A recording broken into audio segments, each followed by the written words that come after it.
Today is a pretty big day in our season. Manchester United and Celtic to play. Of course, last episode we had the first leg of the Europa League. We had one game to play between episodes. It was against Leicester, free win. Gonna keep in touching distance with Manchester United. Oh. Yeah, we lost 1-0.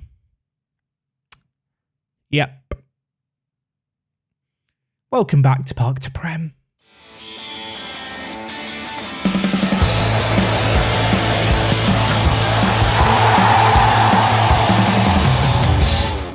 Yes, folks, how is it going? And welcome back. Today, as I've already mentioned, doubleheader coming your way again. Last episode, Liverpool and Celtic in 2-1-1 draws. We didn't think things could get any worse. They did get worse. We lost 1-0 against Leicester. I don't really want to talk about this game, to be honest. Ibrahima Konate, aged 34, got a solitary goal. It was from a set piece. We didn't create enough. I did rotate the team entirely for this game. I have put all my eggs in the Europa League basket.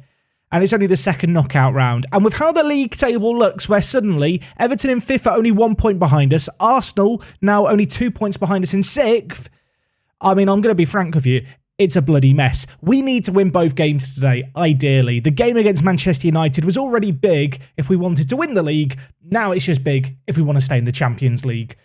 Yeah, not ready for today. Now, as well as the game against Leicester, we did have one other small event happen between episodes, and that was, as you can see here, a youth intake. Yes, we've had a couple of players come through, a couple of players who look okay. Matt Collis, considered one of the hot prospects. He's a well-rounded player. Not going to sing and dance about him. I don't think he's that crazy. And the other player we have is Yahara, who is a, Italian right winger. He is underwhelming, isn't he? These are meant to be the two better players. These are the top talent. I'll tell you what, Luke Parsons, my new head of youth development, has a very different definition on what a hot prospect is. I got in a new head of youth development. I'm paying him £15,000, and this is what he gives me. Am I allowed to feel disappointed? So disappointed off the pitch, disappointed on it. The form looks absolutely horrific. Some green today would put a smile on my face. Elsewhere, just worth mentioning, 40, who was unhappy, wanted a new contract. We have given him a new contract. I think it's £90,000 a week. He was originally asking for way more than that. I waited him out a little bit and he lowered his demands. So I'm hoping with him signing a new deal, with Tulio, whose jersey, I'm wearing a Brazilian jersey because I gave Tulio that new contract.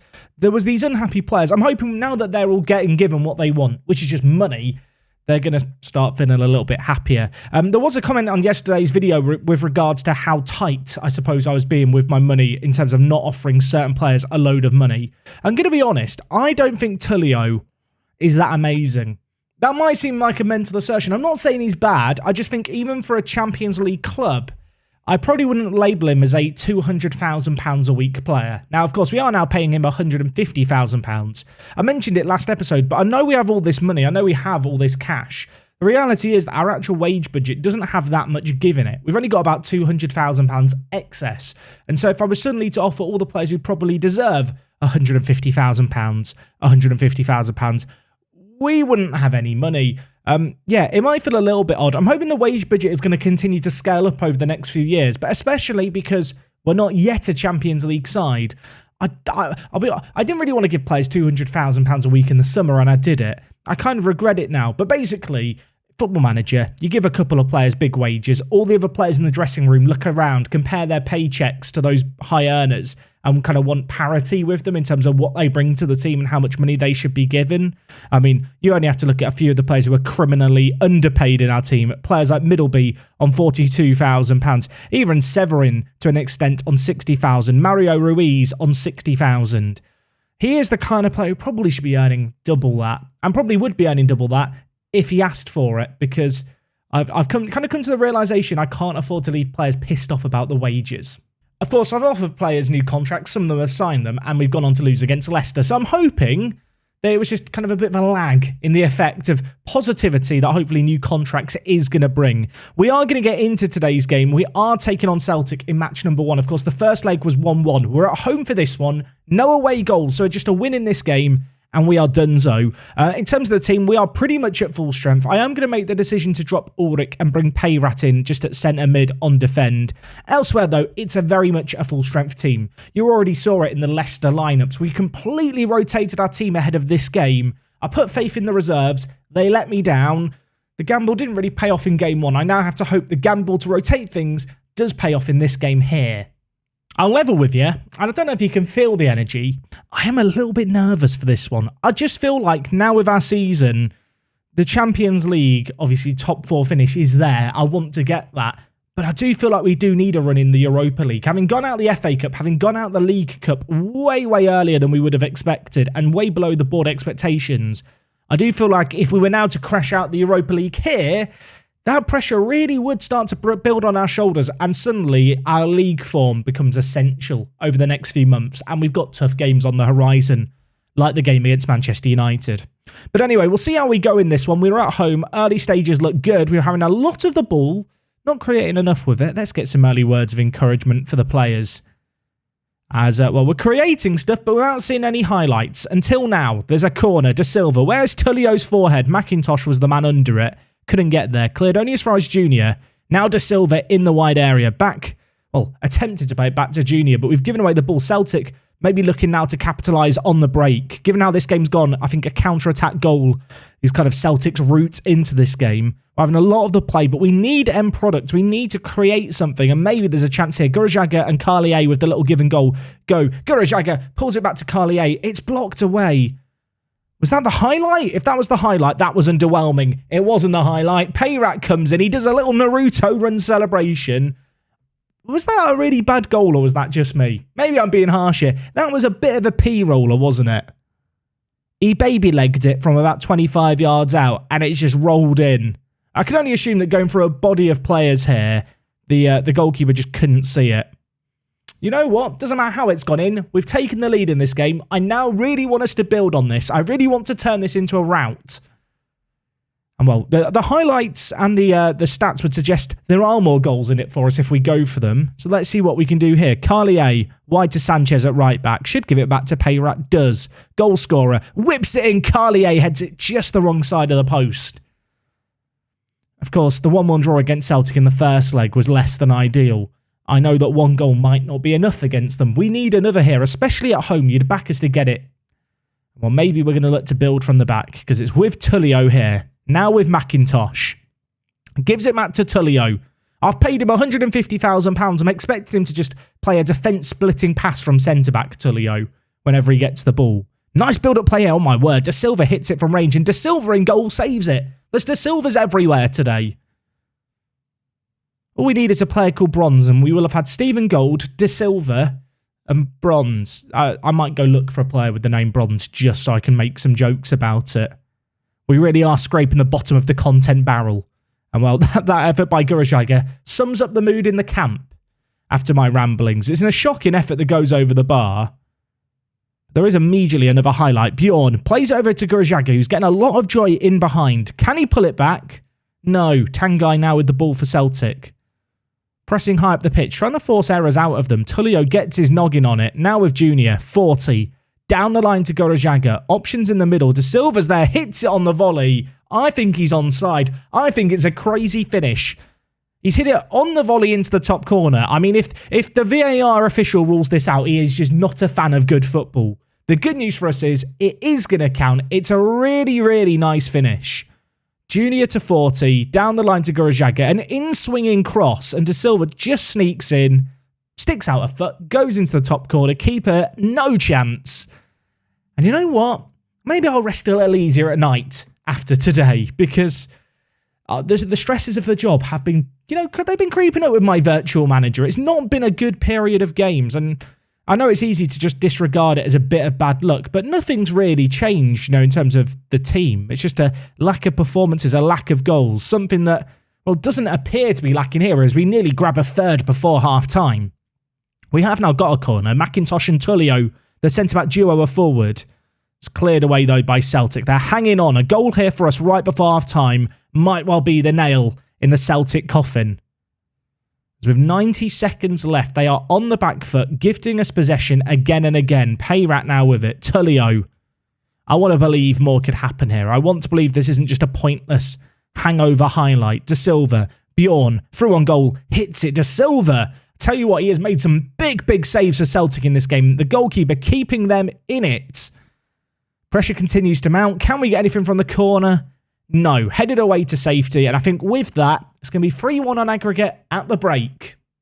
I think at half-time, we just have to praise the players. I feel like ordinarily I'd be way more critical if we were on a good run of form, but I do feel like at this moment in time, we need to be a bit caring. You know the Gordon Ramsay meme where he calls someone a donkey and then there's the little kid who's crying. He's like, come here, gorgeous, it'll be okay. I feel like our players need cuddling right now. Tough love isn't working.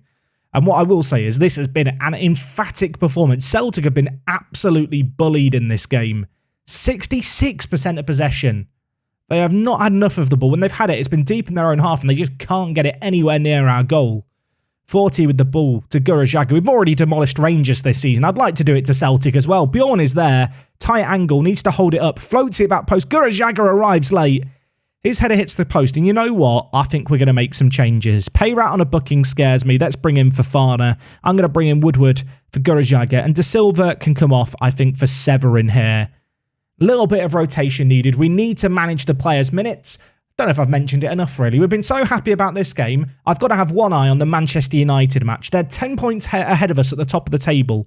If we do want to try and challenge for the title, which I'll be honest, I don't think is possible right now, we have to win our next game, and a loss in it, we could drop down to 6th or 7th. That would be disastrous. So given the fact we have this cushion here, it feels like it's probably a sensible thing to rotate things around, which is what we're going to do. Well, who knows? Maybe the players come in on off the bench, the likes of Severin, the likes of Fofana, the likes of Woodward. Maybe they can have a little bit of a match to remember here. I imagine the Celtic players are going to be exhausted here. They've been chasing shadows all game, and oh my word, Carlier just takes the game by the scruff of the neck. He takes it in his own hands and he hammers it home into the bottom corner. Pretty good signing, I feel like, Carlier. We snapped him up, didn't we, from Belgium? I can't remember if it was Club Brugge or Anderlecht. It was one of those two teams.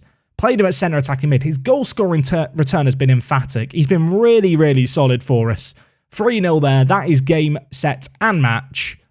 Everyone breathe. We can actually chill out. We're going to win a game of football. This hasn't happened in a little while. So after the Carlier goal, not a lot happening. The game really did fizzle out into nothing. Celtic created nothing. A dominant display. Might have liked one or two more goals, but at the end of the day, it's hard to complain about a 3-0 result.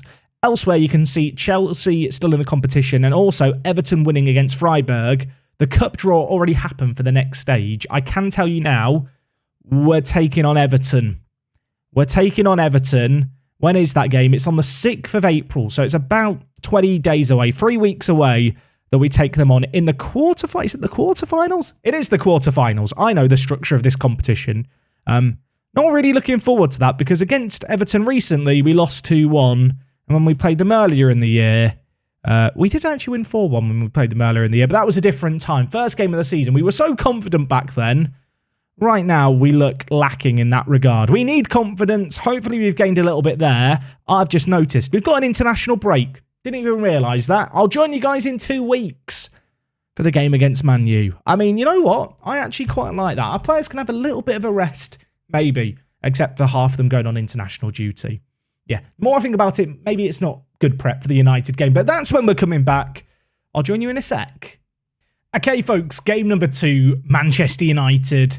Away, probably the hardest game of the season. Manchester United in this save game are rather good. They've conceded 11 goals in 30 matches. They've lost just 1 game all season. Their team, it's a good team, don't get me wrong, but their manager is working absolute miracles. Their manager, by the way, is Gallardo. Last season, they finished 7th. This year, they're running away with the league. It gives you an idea of just how competitive this Premier League is. It's mad. It's mad. I mean, when you look at their team, it's a team stacked with talented players. Real players like Fofana, and then just the nutty regens of the future. Players like Yul.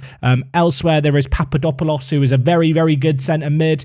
I mean, when you look at these players, I feel like we are close to comparable to them.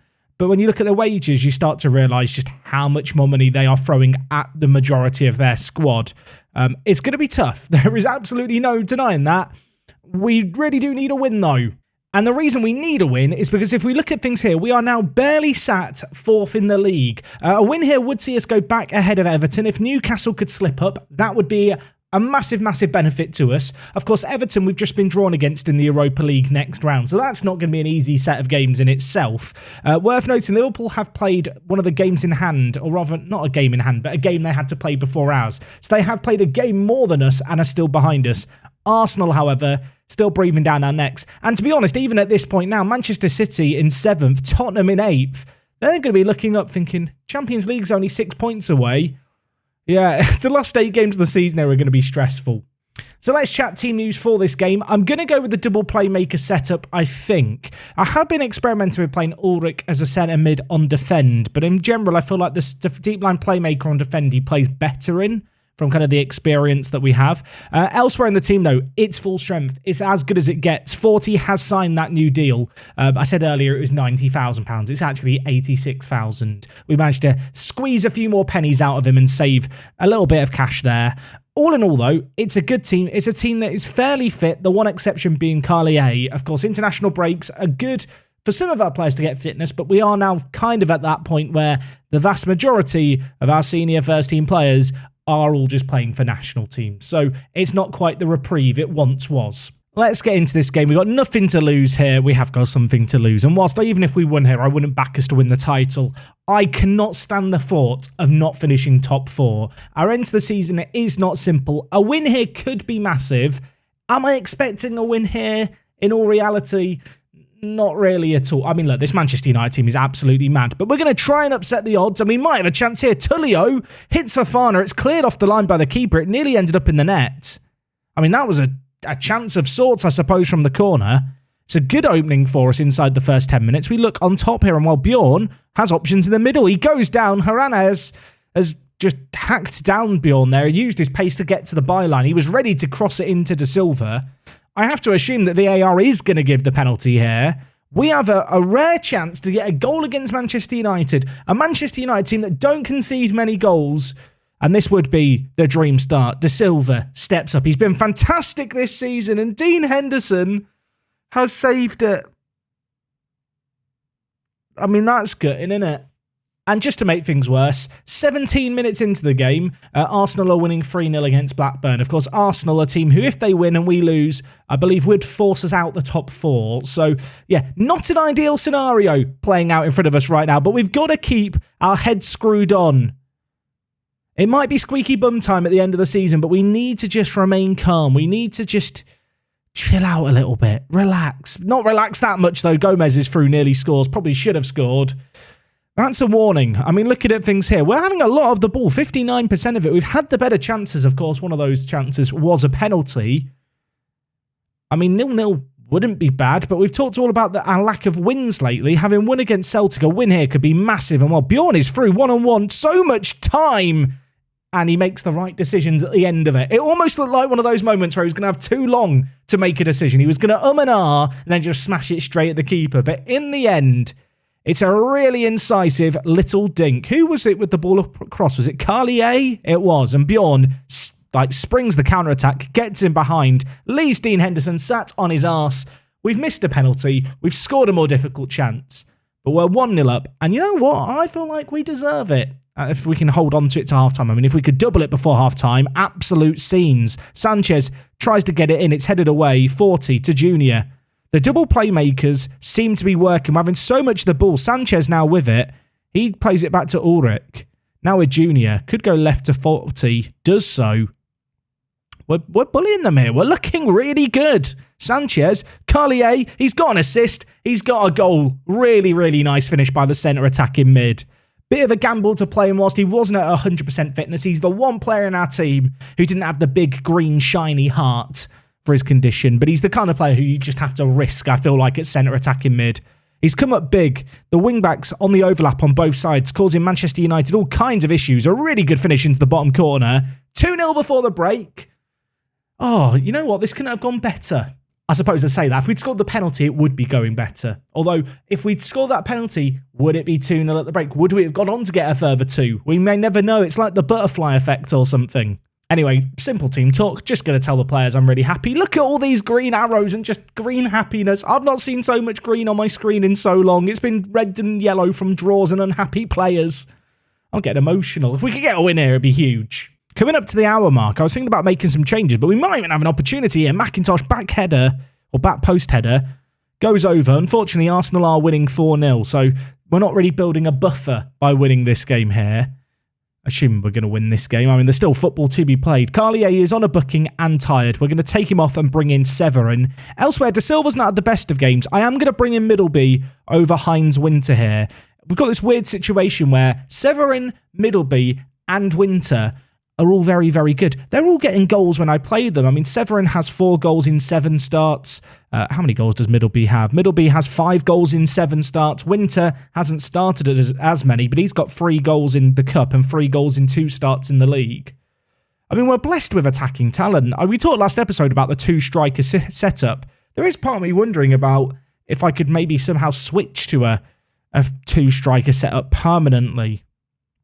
For as good as we've been this year, I feel like we could be getting more out of our squad. And obviously a change in system, a change in shape isn't necessarily the most mad of ideas. One of the reasons we played our current system when we did was because we didn't have strikers. And all of a sudden we have a load. Either way, we're looking fairly good in this game right now. But we know this is a Manchester United team that can just turn it on. They can be really quiet for 60 minutes. And then in the last 25 minutes, such as a game like this, just turn up, score 2, turn the game on its head. So we just need to remain switched on here. Getting some fresh legs into the final third. Well, Gomez is free. He missed 1 chance. I'll tell you what, he hasn't missed that chance there. It's been saved. That one hasn't been, though. I thought Ruiz had made an amazing save to keep it at 2-0, but then Ferreira gets the header from Karim Adeyemi's cross. This save here by Ruiz was mad, by the way. Great to get a hand to it. Pushed it out wide. And the ball is just floated in. Ferreira gets the header. McIntosh unable to win it in the air. Like I said, Manchester United, the kind of team who do nothing for an hour, and then they'll suddenly do amazing in what remains. That does scare me slightly. That does scare me slightly. I'm going to demand more for the players. Is it worth starting to time waste? It probably is a little bit. We've not really done that much in this second half. But if we could hold on, it'd be massive. 3 minutes of added time. Have I got a sub left over? I've got a sub left over. I'm going to time waste. Does this work? If I make a sub now, is that going to eat into time like in real life? I'm going to claim it does. We've won 2-1. That, my friends, is absolutely massive. Carlier, 7.5. He was nuts. Ruiz, by the way, man of the match again. He got man of the match against Liverpool. He's done it again in this game here. He's doing very, very well. Happy with the result. Less so the performance, to be fair. We started the game well. In the second half, though, we really, really fell off a cliff. But with that, we remain in the top 4. Arsenal, unfortunately, winning, so they keep the gap on us. We are only 7 points behind Manchester United now. It was 10. It's now 7. There's 7 games left. I mean, could the impossible happen? It feels a tad unlikely, doesn't it? Also, I did just notice there, Newcastle beat Man City. Probably would be in our benefit, really, for Man City to win that to help us get closer to second place. But, you know what? Given our recent form, I'm quite happy with the performances today. I feel like things are getting pretty heated to end the season. We've got the Europa League knockouts against Everton, not an easy set of games. And then, of course, we've got the remainder of the games in the Premier League season, where I talked about the fact we've not got difficult games. We have got difficult games, but we have taken on a fair few of the big dogs. When you look at it, we've got Burnley in 15th, West Ham in 18th, Wolves in 11th. Of course, that game against Newcastle United at the end of April could be absolutely huge. And then to end the season, we've got Blackburn in 17th, Sheffield United in 13th, and Tottenham in 8th. Really, you look at the matches besides the Newcastle and Tottenham games, you'd back us to turn things around, but of course that is kind of ignoring the fact we have still got a Europa League to juggle. A Europa League where, just as a little reminder, the board expects us to win it, and that is desired. Meanwhile, it's required for us to finish top 4. And we have also failed 2 other things. We're only on a C+. I think I'm bailed out by the fact there's lots of green around everything besides the current season objectives. But, yeah, I mean, the wins today are big. I'm still nervous for what remains ahead this season. Next time out, we are going to have the games against Everton. Huge games for us. Of course, we want to do well against them. They're in 4th. We're in 3rd. Yes, it's in the European Cup competitions, but I back it to be a pretty tasty affair. So hopefully I do see you guys for that tomorrow. Thank you for watching as always. Until next time, it is me, Jack, and I'll see you on the next one. I'm out.